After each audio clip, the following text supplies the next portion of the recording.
Hi guys, this is Helen Lombardi. Welcome to Money Healer Show. Please don't forget to subscribe to our channel. And today I have a special guest. Her name is Alexis Espinosa. She's a mindfulness teacher and a mindfulness educator. Thank you, Alexis, for coming to my show today. I am so excited to have you. We have so much to talk about. I cannot wait to start. So, Alexis, thank you. Go ahead. Sure. Well, first of all, thank you for having me. I'm really happy and excited to share. And sure, I know that a little bit about me. I was born in Cajamarca, Peru. Beautiful. We're neighbors. I was raised in Arequipa, Peru, and I migrated to the US when I was a preteen. So there was a lot, a lot of changes for me. When I came to this country, the way that we learned to move up in society was through education. So that was what I focused on. But coincidentally enough, at 19, I was diagnosed with I had breathing problems. I had asthma. So my mom wanted a holistic approach to deal with what I was experiencing. And that's how I came across yoga. At 19, I started taking courses in yoga, and that sort of unraveled my whole story and as to why I'm here. Beautiful. Thank you for sharing with us. And so 19, wow, that's a long time. And so tell me more about that. So you're 19, you're taking yoga classes, and what was at that time your experiencing with mindfulness and in today's society, which is, busy and never mind back then, right? When yoga was still like a woo kind of topic. And so what was it for you to be like, this feels right and this is more than we know, and there's so much more to this. I mean, when I started, I was 19. So I didn't really know what I was walking into. Neither did my mom, because she didn't even speak English, you know? But she was really interested that it was a holistic and an organic way to manage stress, and it could help me breathe in a better way. So I didn't have to take all these other medicines. My first impression was, whoa, I am new. What is going on? I was surrounded by a lot of advanced yogis. The teacher that I had was phenomenal. So I'm very grateful for that. But it was a lot. It was a lot for sure. But I loved it. Something about it, I did not have a name for it. It just was a game changer for me. It let me believe that what I was experiencing was not who I was. It was just something that I could learn to manage. And so, I've been doing it for a very long time now, not just the actual yoga practice, but the actual mindset. So that's been very helpful, especially in today's society. We are, on the go all the time. So, yeah. Yes. And so tell me more about how you implement mindfulness and yoga in your teachings. Well, mindfulness. So, a little bit more background to me is I have, I thrive in academic and structure. When I was approaching yoga and mindfulness right now, it's very big, but I approached it from understanding its many layers. Mm-hmm. And when I was sitting on this information, I said, whoa, this is amazing. Like, it's not just a physical practice and yoga philosophy, but mindfulness is actually helping us with our brain function, our nervous function, and our ability to really manage our lives in a more productive way, right? In a more restorative way. And that really revolutionized my life. So when people ask me, hey, why are you in this field now? I said, well, how could I not be? Like, there's so much good that can come from this practice. So yeah, it's a short practice, doesn't have to be long. Right. And so how are you helping families? Because I know, as a matter of fact, that you are a family mindfulness and yoga practitioner amongst Reiki and amongst many other hats that you wear. And so how is that for you? How is that bringing joy to you? How is that you see it and touching family size now, not just one-on-one, but now you're starting them young. And so I love that you're doing that. I absolutely love it. It's a passion of mine. I started working with youth back in 2006, and the seed was planted there for me. I knew in one way or another I was going to work with youth. Back then, I was doing research and data analyst, but I wanted to work in a deeper way. Back when I was in 2015, I had my daughter and I wanted to practice yoga with her, but I wasn't finding the right fit, the right practice. So when I started teaching back in 2020, I knew I had to work with families. I knew families needed us in a deeper way, right? Because a lot of the classes are just for the kids, but the moms or the dads or their caregivers also need that practice so that it can help us then give to the little ones. So working with families is passionate because you get to see the duality. You get to see the interactions. You get to see that, you're literally being right there in the present moment awareness. And that's beautiful because we get to see pre-existing generational patterns, the good ones too, of course, manifest. And that's such a beautiful and rewarding experience above all. And so give me perhaps a example, a little one, doesn't have to be a long one, of a big change that you saw in one of your students, perhaps, and you were like, wow, no, I did this, but wow, this is working. I see it. Oh my God, I cannot tell you how many examples I have. So many. One of the last ones, I was having a conversation with a family.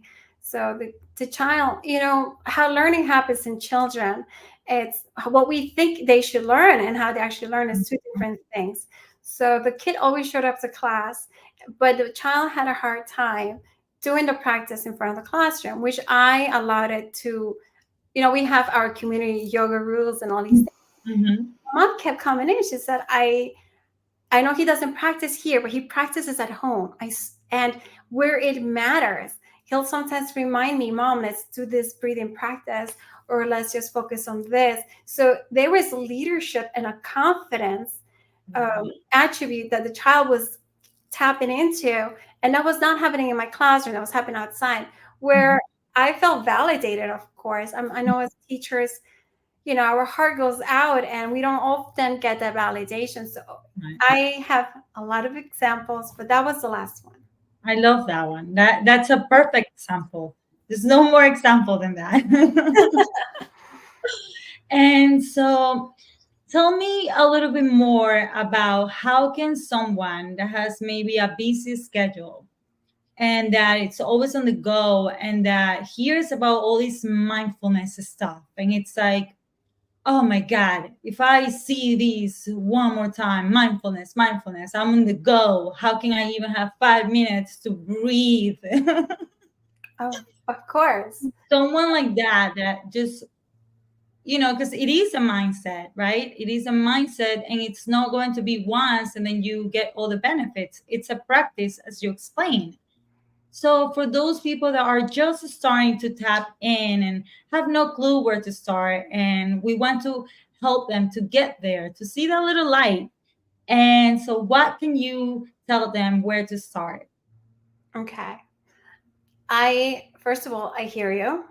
I mean, when people talk about technology, I get the same feeling. I get overwhelmed. Oh my God, make it simple. So I like to make it tangible for people. When we talk about mindfulness, it's not, oh my God, you have to be present moment awareness all the time. It's just take a minute, connect to the breath. Now, it's not about, there's no right or wrong way to breathe. Just tap into what we're breathing in, how we're breathing out, and have a pause. That's all. Pause.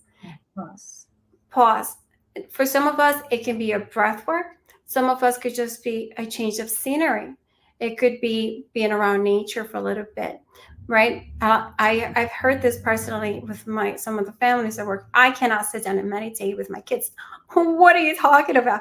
And I get it, right? Because what meditation, mindfulness, what it is, it's a focus to the present moment, and it can happen If you like doing arts and crafts, it can happen through that. It can happen to art.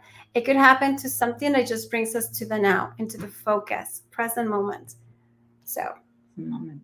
I love what you're saying. And I love that. And I love how devoted you are to serve your community and how devoted you are to bring mindfulness into families.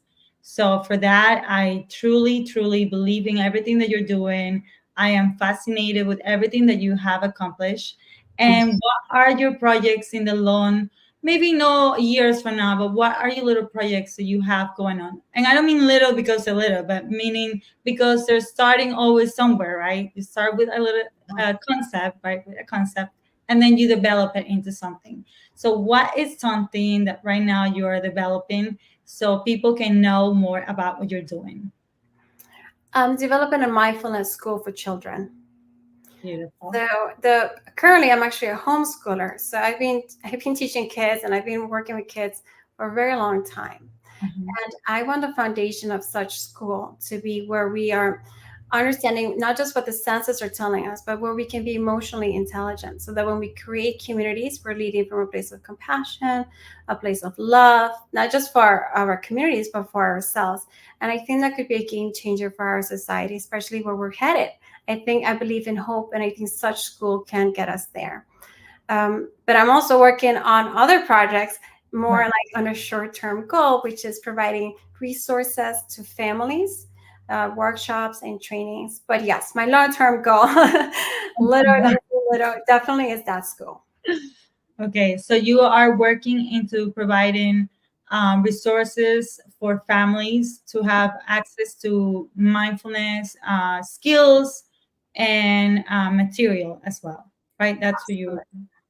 Okay, and so perhaps, right? Do you find yourself many times with a challenge that maybe the parents are not so open or they go there a little skeptical, right? Because all these sounds beautiful because it is beautiful, but as we said, right, you told me some parents will be like, I don't have 5 minutes to sit down with, they're overwhelmed with work. And I get it, we all have been there. You come from work and you just want to kick the dog. I said want to kick the dog, and I didn't even have a dog. I know. Make up a dog to kick the dog. Sure. Right? And so, um, how do you manage that? How do you, because that is a challenge, right? On your end, it can be a little challenge because there is a little resistance. And so, how do you handle that? Sure, that's a great question. I think a lot of times that we have resistance is because we are often ignoring what's happening within us. So we definitely check in, and some of the conversations we talk about is like, well, what do you do for your self-care? Because obviously we're running low on something, and often that's because if you're a caregiver, parent, you're often our society has taught us to just give, and not fill our cup up. So I would start with self-care first and foremost. We don't take care of the body, we don't take care of the mind, we don't take care of the other layers of who we are, is going to affect in our resistance, into our crankiness, and into other feelings that we may, or thoughts that we may think in ourselves. So I know for one parent, is another example. She was just watching. She didn't want to be part of the family class. I have kids only and adults only. So she was just watching her child practice. And at the end of the class, she tells me, I never thought about that. I never thought I could just be a minute of breath work. And I was doing it when you were doing it. And she says, I actually felt calmer. Right. So I told her the goal is not to always be calm. We're humans. We're going to feel all kinds of things. No matter how much you meditate, you will feel upset. But it's just having that tool to pause and give back to yourself, check in. So that was, and then the conversation got developed to something else. But so I would say, to your question, self-care it's probably what's going to help with opening our minds, because we know what then that's going to feel like. And for someone that doesn't know much about self care, what would you say is a way of self care for busy moms, perhaps? They're like self care. What do you mean with self care? Because I love this part, right? I was one of those that believe so. Self-care. Let me treat myself. Let me go buy a pair of shoes. Let me treat myself. Let me go get my nails, which all of that is okay. There's no right or wrong. But that what was happening, that was instant gratification, as we know. And the minute I didn't have that, then I was back to the same feeling, which was not feeling well, right? So if we talk about inner, right, the inner beauty of these things, the feelings, emotions, the mindfulness, and all that we have with us, what will self-care look for someone that doesn't know other than going shopping or going to buy any Of course. That's a great question again. Self-care rooted in present moment awareness. It doesn't have to be expensive. It doesn't have to be long. It's about, how I like to explain it is, we have to take care of the body first, right? So that doesn't mean it's going to cost us money. It can be in the smallest and simplest of ways. And consistency, right? Short bouts of times that are consistent. And that actually has a positive impact on the neural pathways in our own brain. So we're trying to rewrite something, breaks a thought pattern or behavior. We can do it consistent, short periods of time. Some examples, I'm a yoga teacher, so I'm going to talk about yoga and movement, but a few moments of movement can help us check in ourselves. It can feel good. It can help the lymph node flow. It can help the nervous system in a positive way. It can help the brain system. So you're going to feel good about it. And you do not have to do an hour about it. It doesn't have to be half an hour. If that doesn't work for you and you're more of an artistic person or you want more music, then those are also great ways to do it. But present moment awareness should be at the root of it. Maybe it's nature. If you have a backyard, if you walk in a park, if you can walk or join any forms of exercise, short periods of consistency rooted in present moment awareness. It will have not just physical benefits, it's going to have emotional benefits. It's going to help our mental thought patterns. It will start to trickle. And again, if you're working on something specific, maybe you want to change, this as an example, because a lot of us that are working moms and are not happy because it's very stressful at work, we want to have that clarity. That clarity is going to come through these moments, present moment awareness, consistent present moment awareness techniques. If you want to do yoga, you want to do anything of these things, that is going to help with mental clarity, because we're helping the brain function a little better, right? Beautiful. I love what you're saying. And I'm going to add to what you just said. Yeah. You are so great at putting content about yoga and about mindfulness every day. Or for the most part, I'm not really sure every day. I don't want to say that. And then you're like, oh no, every day. But for the most part, you can always go back and see your content. And if you don't know where to start, the videos that you have and how you teach them little by little are a great place to start as well, if you want to start your mindfulness journey or your self-care journey as well. Oh yes, actually, because I at the heart am an educator, but I'm advocating as well for present moment awareness, self-awareness. So I want to make my for advice be a source of resources. So if you ever want to check out family yoga rooted in mindfulness, check out the YouTube channel that I'm building, where I'm going to have 30-minute sequences, and they're there for everyone to practice, right? This is our birthright. Right. We just got a little lost with our society. I get it. We move fast. There's a lot to do, but it doesn't cost much. Doesn't, monetary wise, to practice these practices. And as an entrepreneur, mompreneur, as they call it, what is one challenge that you had go through in the last perhaps year or 2 years, as you have been building what you are building now, and so it will flourish into whatever it will flourish? But what are the challenges that you feel as a business owner that you have encountered? Sure. I mean, the top three that come to my mind are boundaries, right? Boundaries. I think from my own personal journey with motherhood, I did not know what motherhood should look like. I just thought it was give, give, give, give, give. And if you don't give, you have mom guilt, right? So then I Yeah. understood boundaries, self-care, how that was going to be helpful. And then understanding that what I was building, it was also for my kids and every other kid out there, which is what we want to do.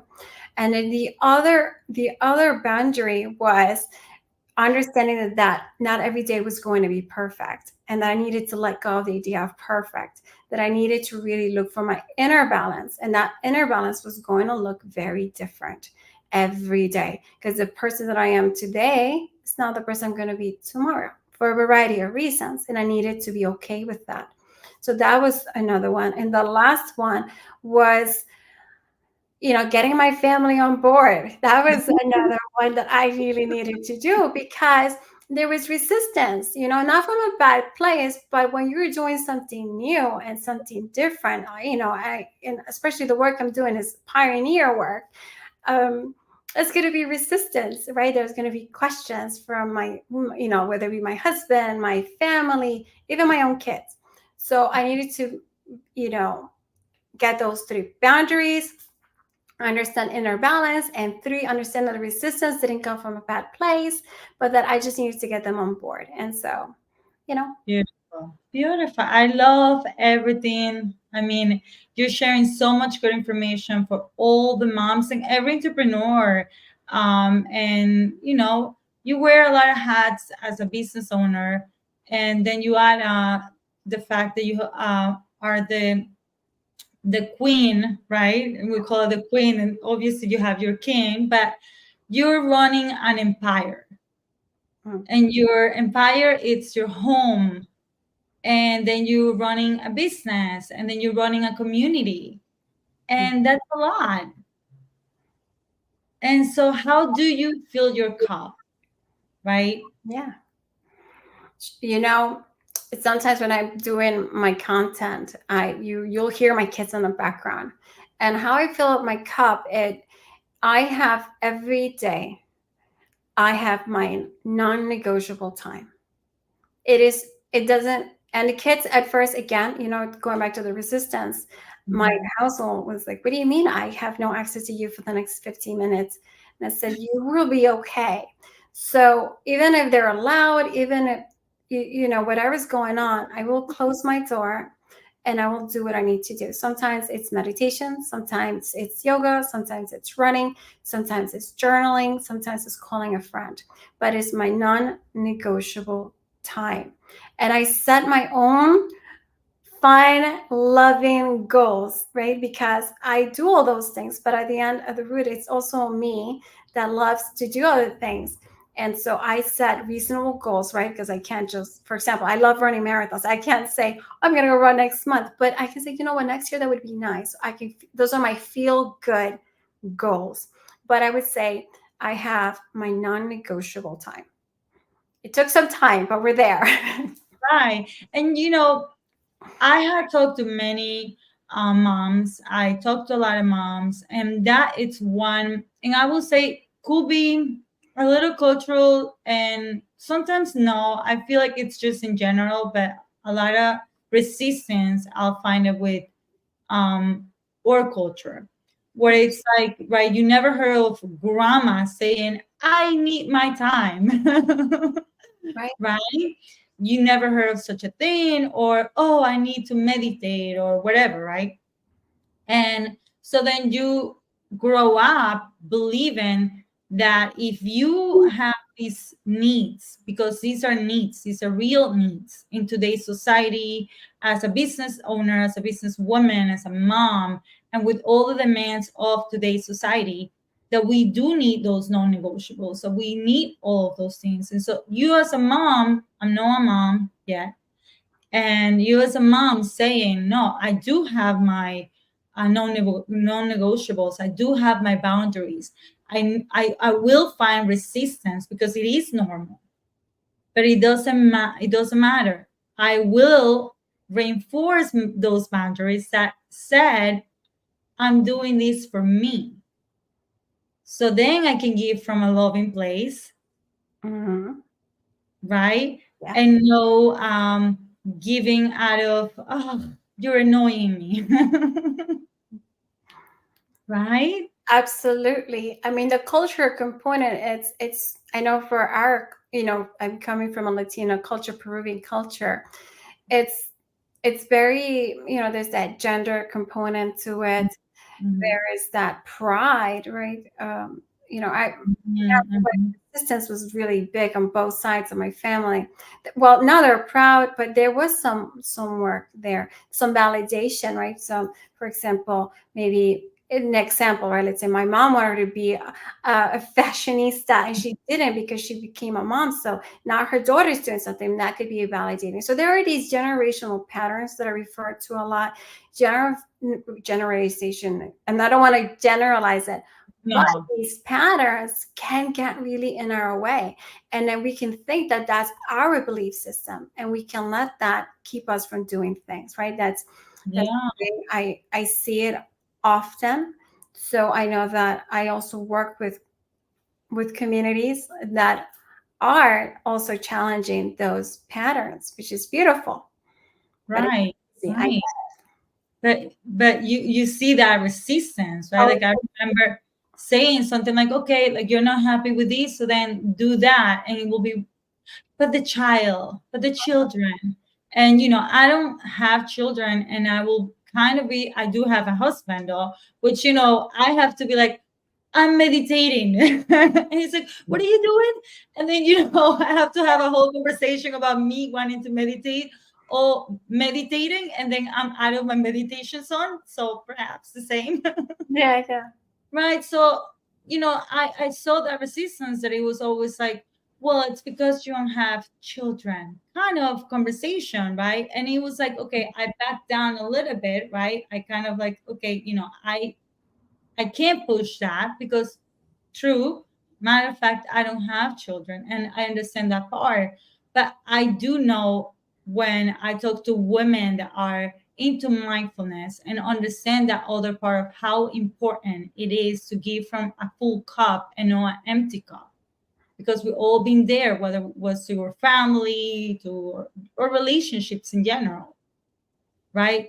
Are not told that it's a sign of weakness sometimes.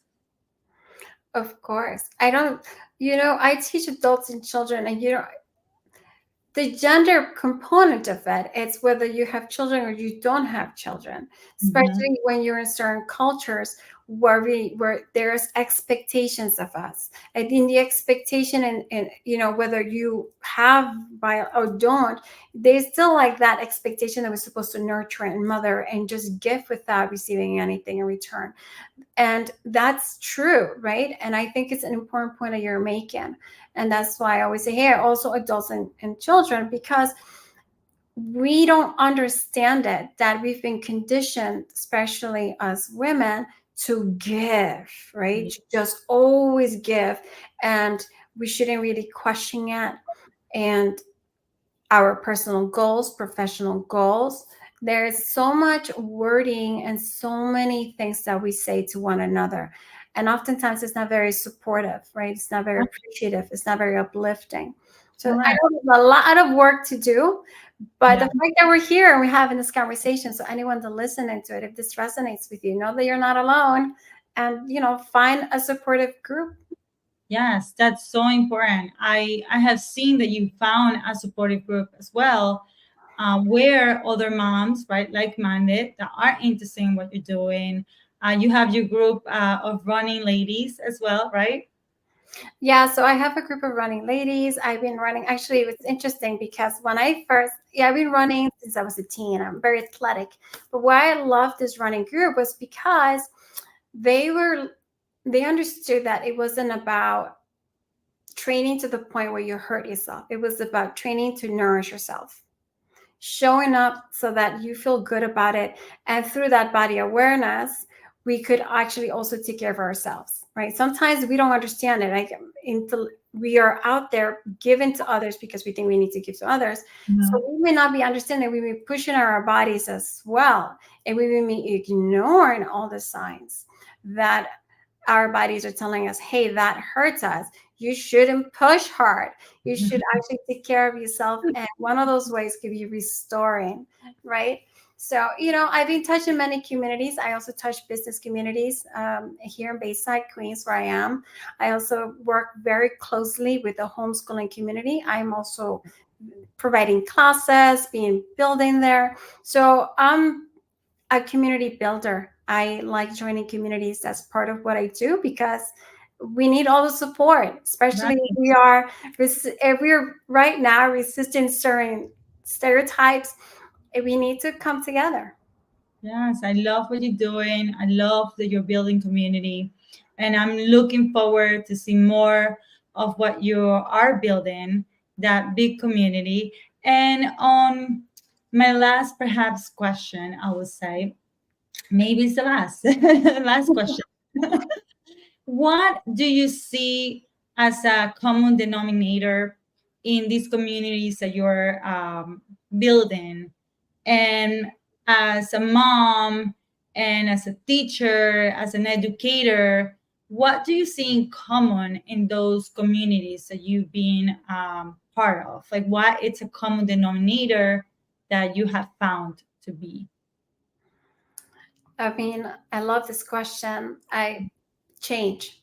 The common denominator in all the people that I've been talking to, majority of them, of course, is that they're looking for change. Either they're part of the change, they're tapping into change, they're questioning things, and that's beautiful. I know in the homeschooling community, we all have different thoughts, but we want change. And so it's a grassroots movement, right? Then if I'm talking to businesses, all of them are small businesses, owners, and they want to pursue it differently in a way that they're nourishing themselves, for those that I've been talking to. If I'm talking, so I'm tapping as what I'm personally listening to. And I think that's wonderful. I think hope, right? I think my message as to all of what I do is hope for tomorrow, and seeing that people are acting on it. It's absolutely marvelous. Right. And you are literally changing it from the root, which is the youth, because that is the future, right? That is a legacy as well. You are building your legacy. Yes. And on that, right? Go ahead. I know, sorry, I said children are the answer. Yes. And on that legacy that you're building, what will be one of the biggest things that you would like to, perhaps your brand or what you're bringing, your brand or what you are building, perhaps? What will be that one thing or a few things that you will want to be known for? Okay. I want us to embrace change, right? Support, because that's the only way for things to go forward, right? We can't be stagnant. So I want everyone were to hear Fern Vibes to understand that it's the mindfulness, the present moment awareness. It's so that we can be aware of what's happening within us now. We can recognize the patterns. We can restore, and then we can expand on that, expand our consciousness, expand ourselves emotionally, right? Be emotionally intelligent, so that we're not operating from a perspective of fear or stress or just, reacting, but we have that pause, that ability to process. And I think that would be a wonderful place for the children, right? And for even us, right? For us to witness that. How beautiful would that be? I love what you're saying. Change. You talk about emotional intelligence, right? How important that is in today's society, and how we're not taught, perhaps in regular schooling system, we're not taught those skills. Not when I went to school. I mean, I don't know. I have not been back in high school in a while, or any that kind of schooling. And emotional intelligence, I think, wow, what a different adult will be a child that was taught those skills compared to someone that doesn't have those skills. And I can talk from my own experience how not having a lot of tools growing up, and as I've been sharing how I got here, kind of, it's been I've been doing that lately, and going back to how I got here, let me look back into, wow, the skills that you have now today, if we cultivate them in children, we give them those skills, that emotional intelligence, mindfulness, and give those, put those in those roots. I mean, dangerous in a good way. Absolutely. Absolutely. We oftentimes look at the back and we're not focused that the now is important so that we can go to the future. Yes. And so for children, what would be one of the, because you teach many, many skills, but one will be the number one skill that you will encourage children to learn as as they're being taught emotional intelligence, and as they're being taught all these other skills. But what will be the number one in your perspective that you like to teach to your youth, to young children you're teaching? Number one, right now I'm working a lot with social emotional skill sets. The one that I would say is we are not our emotions. Sometimes we want our kids to only feel one way or to behave one way. And I think that can have little negative side effects. I tell the kids, all emotions are okay. We just pause and then we do something about it. We are not our emotions. And they're all okay. Like, it's okay. We can work through them. Right. We're not all, I like that very much. We're not our emotions, right? I think that should be a quote. Yeah, it's beautiful.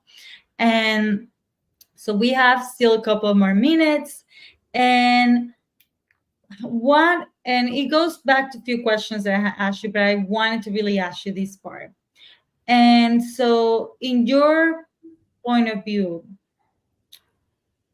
how do you think that mindfulness can possibly impact the overall well-being and the academic performance of children?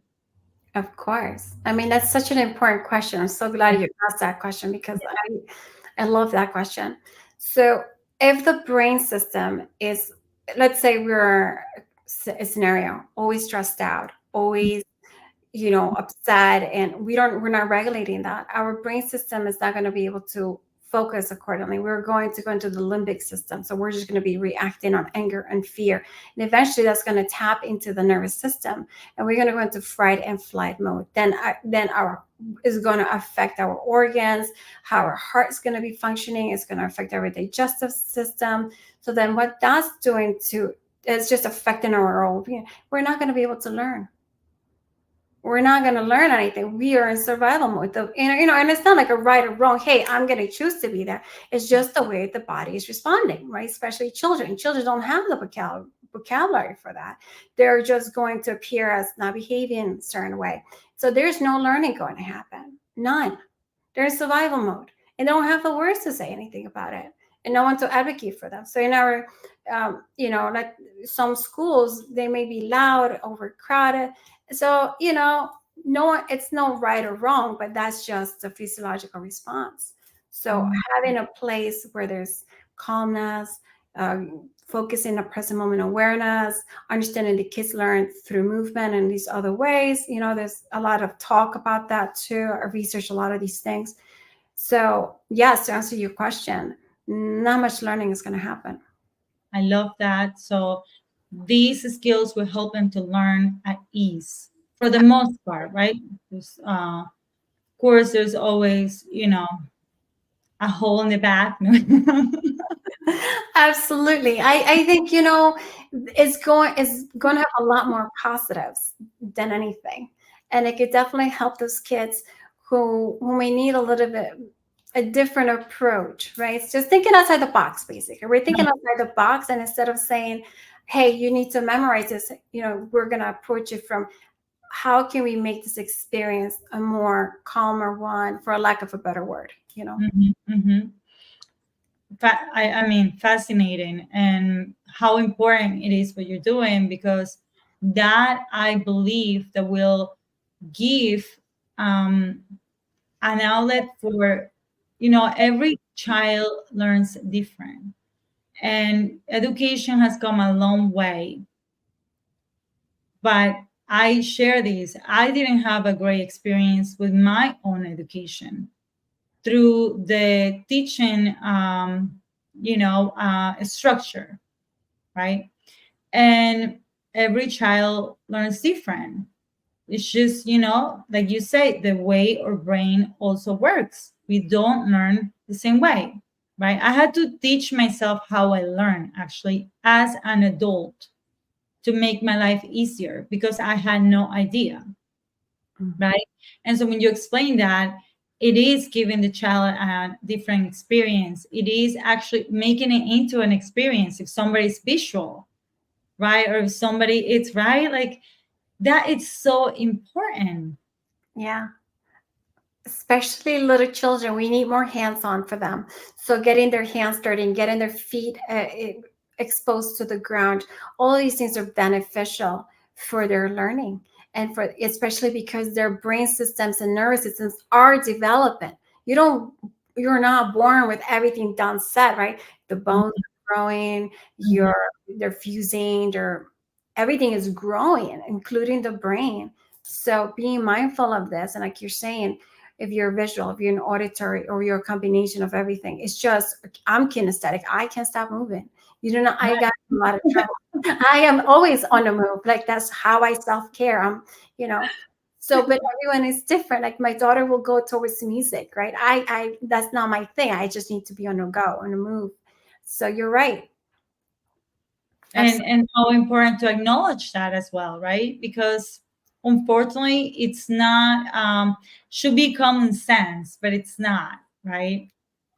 It's not. It's just, it's a curriculum in the end of the day, and there's a lot of checklists, right? Check, check, check, to check off. And there's a structure, and it's pretty structured for very few people. And we understand why, we get it, but in our hands, it is also to bring the information and to bring the choices for people that want to think outside the box. As you said, it's thinking outside the box. Yeah. And I think that's what mindfulness can help us do, is we can think outside the box. And I think that's what we need. I think for a better tomorrow, for hope, we need to really think outside the box. You can't really see what we have now, and we cannot imagine that it's working, because it's not. So we have to come from a point of love and compassion, and think outside the box, and say, you know what, let's try a different approach. Beautiful. And you said you work with entrepreneurs as well, that you've been working with some entrepreneurs. And what have you find that has been helpful for entrepreneurs into their mindfulness practice? Like, what do you see? Like, is it yoga? Is it, because you do Reiki as well, and you do, which I love, the sound healing. Oh, I'm so into it. You have no idea. Sure. What do you see entrepreneurs responding more to? Because it seems sometimes like a little, the more I get to talk to women entrepreneurs or entrepreneurs in general, the more I see so many similitudes and so many, like, things that we have in common. Before I was like, I have nothing in common with anybody. Now it's like, oh, I get it. No, you just. Yeah. So one of the things I can tell you is that again, it goes back to that change, right? And I think we all are tapping into it in one way or another, where we feel them being in the now is key. And now everyone's going to have their own little different interpretation of it, which is beautiful, because it's kind of like saying, how are we going to be? There's no right and there's no wrong way to be in the present moment. To experience life is very different, and the way we express it and teach it. So I know that I was talking to another educator, and she told me there were elements of that, and I thought that was wonderful. Having a conversation with her, I was also learning from her, and I said that's so impressive. And then I met someone else that she's a hair educator, and there were elements there as well that she talked about beauty, and it was just beautiful, beautiful, beautiful. So, I mean, right? Some of the work that some of us do that have to do with money, and how that's such a beautiful, and you learn so much from that. So, for sure. Yeah. So, if you don't mind sharing, we did a little work together back in the day. That's how we met. I had the pleasure of meeting Alexis and her family, and I was so inspired into what she wanted to do. And I've been watching her journey as well, and she has inspired me as well, watching her in her journey. And so, it's been a pleasure having you here. It's been more than you can think, because these will be shared to many people, and you never know who you are inspiring, for sure. I learned that big time. Um, and sometimes we don't realize, and we get caught up, right? Me with the numbers, I get caught up with the numbers. That was in the beginning. I was like, numbers, numbers, numbers. And we are so obsessed with these numbers, right?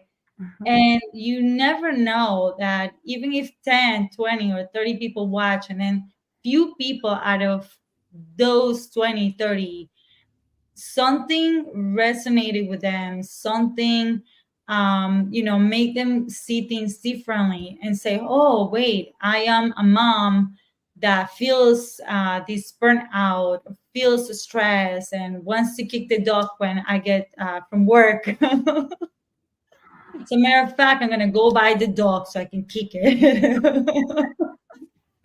He can help me learn skills, or even if it's not you, just like search for the information, learn the skills, and find better ways to deal with these everyday, yeah, it is a hustle, but everyday society, or in today's world, which is fast paced.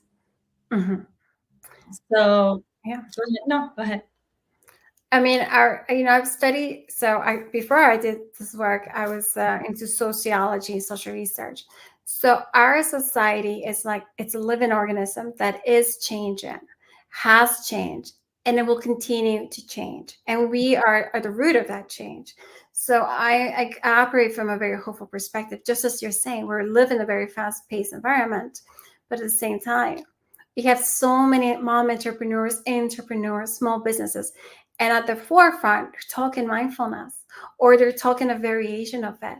So I see them as seeds, right? So then our society, as it's changing and it's evolving, is going to get to a place where, we'll have different problems, but not hopefully this. Yeah.